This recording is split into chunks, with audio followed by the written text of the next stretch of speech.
नमस्कार बच्चों। अध्याय 3 का हमने इससे पहले वाले वीडियो के अंदर पढ़ा था methods of pollinations, cross pollinations के पर परागण की विधियां कौन कौन सी।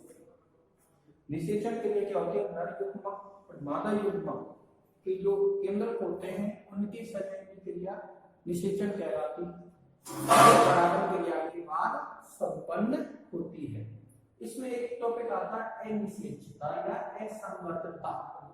ये क्या होता है, जब हमारे परागकण और वर्तिका दोनों ही निषेचन क्रिया के लिए पूर्ण तरह से सक्षम है, क्रियाशील है, लेकिन किसी अन्य अवरोध के कारण निषेचन की क्रिया पूर्ण नहीं हो पाती है, तो उस स्थिति को असंगतता या अनिषेचता कहा जाता है। यानी पूर्ण रूप से जननक्षम और कार्य नर एवं मादा युग्मकों के मध्य होने वाली निषेचन क्रिया का विफल हो जाना, समाप्त हो जाना, पूर्ण नहीं हो पाने की जो प्रक्रिया है वो असंगतता या अनिषेचता कहलाती है। असंगतता मुख्यतः दो प्रकार की होती है।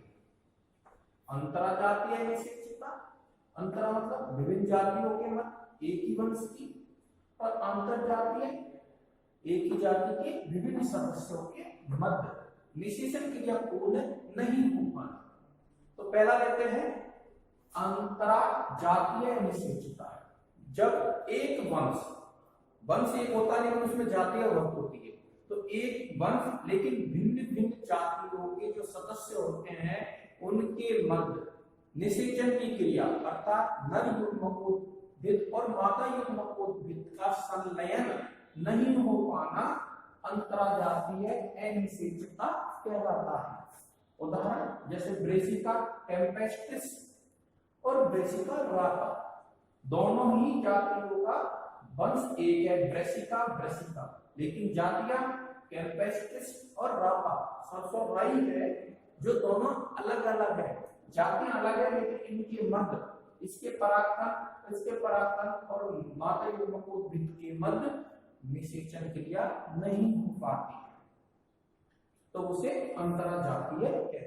अब अंतरजातीय जाति के ही अंदर, इसके अंदर जाति के अंदर जब एक ही जाति एक है लेकिन उसके सदस्य अनेक है, बहुत सदस्य होते हैं जाति के अंदर, संख्या बहुत है, तो उसके सदस्यों के मध्य नर और मादा युग्मकों के मध्य निषेचन की क्रिया का नहीं हो पाना, पूर्ण नहीं हो पाना ही अंतरजातीय अनिषेचता कहलाता है। जैसे प्रिमुला जो पौधा होता है उसके पुष्पों में क्या होता है कि वर्तिका और परागकणों के मध्य क्या होता है, लंबाई का अंतर होता है।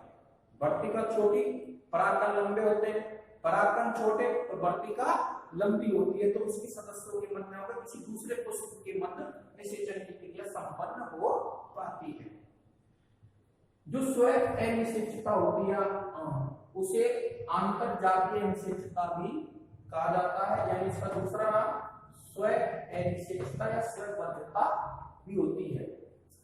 इसके जो स्वयंबद्धता होती है इसमें क्या कारण होता है, क्यों हो पाती है, इसके अंदर ऐसा होता है कि जो परागकण होते हैं, परागकण जब वर्तिका पर पहुंचते हैं तो परागकण वहां पर पहुंचकर अंकुरित होते हैं, तो परागकण अंकुरित ही नहीं हो रहे। जब अंकुरित नहीं होंगे तो निश्चित है बीजांड तक नर युग्मक नहीं पहुंचेगा, तो ये कारण हो सकता, परिणाम निकल जाता है। दूसरा, परागनली की वृद्धि नहीं हो पाती। परागनली जो परागकण से होकर निकलती है वो वर्तिका से वर्तिका के अंदर प्रवेश करती है, तो उसकी वृद्धि नहीं हो रही है, परागकण ज्यों के त्यों भरे हुए हैं। तीसरा, परागनली का सही स्थान पर नहीं पहुंच पाना। परागनली ने वृद्धि करी, परागकण अंकुरित भी हो गए हैं, लेकिन वो पराग वर्तिका से होते हुए बीजांड के अंदर मादा युग्मक यानी अंड कोशिका तक नहीं पहुंचे, तो भी परागण की क्रिया तो हो गई लेकिन निषेचन की क्रिया नहीं हो पाई। परागनली का वर्तिका में फट जाना, जब परागनली वृद्धि कर रही है तो वर्तिका के अंदर ही वो फट जाए, जिससे परागकणों के जो नर युग्मक है या नर केंद्रक है वो वही समाप्त हो जाते हैं। पांचवा, केंद्रकों में संलयन का नहीं हो पाना, यानी परागनली में वृद्धि हुई, वर्तिका के अंदर से प्रवेश करते हुए सही स्थान पर भी पहुंची, लेकिन नर केंद्र और मादा केंद्र के मध्य जो संलयन की क्रिया होनी थी वो पूर्ण नहीं हो पाती, इससे भ्रूण का निर्माण नहीं होगा, तो वो भी निषेचन पूर्ण नहीं हो पाता। तो इस प्रकार स्व अनिषेचता के ये परिणाम निकल के आते हैं। इसका कारण क्या होता है? परागकण और स्त्री केसर वर्तिका, इनके मध्य पारस्परिक क्रिया के परिणाम स्वरूप हमें ये असंगतता या अनिश्चितता दिखाई देती है। इसके लिए जो कारक उत्तरदायी होते हैं वो दो प्रकार के होते हैं, या तो आकारिक रूप से आकार अलग अलग हो दोनों का, या निषेचन के लिए उपयुक्त नहीं हो, या कार्य की क्रियाशीलता उनकी उपयुक्त नहीं है निषेचन के लिए।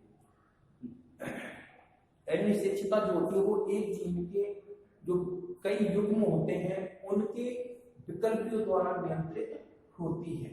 इसके अंदर क्या होता है कि पराग और स्त्री केसर परस्पर क्रिया होती है, कौन सी?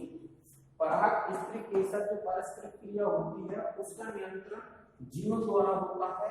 इसके अंदर क्या होता है कि परागकण के अंदर जो स्त्री केसर होती है और उसमें जो वर्तिकाग्र पाई जाती है वह वर्तिकाग्र परिपक्व हो जाती है, तथा परागकणों की वृद्धि निर्माण के समय ये क्रिया पूर्ण नहीं हो पाती है, यानी उस समय इनमें अवरोध उत्पन्न हो जाता है। अब स्वनिश्चितता को दो भागों में बांटा जाता है। जब स्वनिश्चितता का निर्धारण नर युग्मक यानी नर युग्मक द्वारा या परागकण के जीन प्रारूप जीनों द्वारा निर्धारण होता है स्वनिश्चितता का, तो उसे युग्मकोद विधि स्वनिश्चितता कहते हैं, या परागकणों की जीनों के द्वारा निर्धारण हुआ है। अब यदि स्वनिश्चितता का निर्धारण और नियंत्रण बीजाणुद्भिद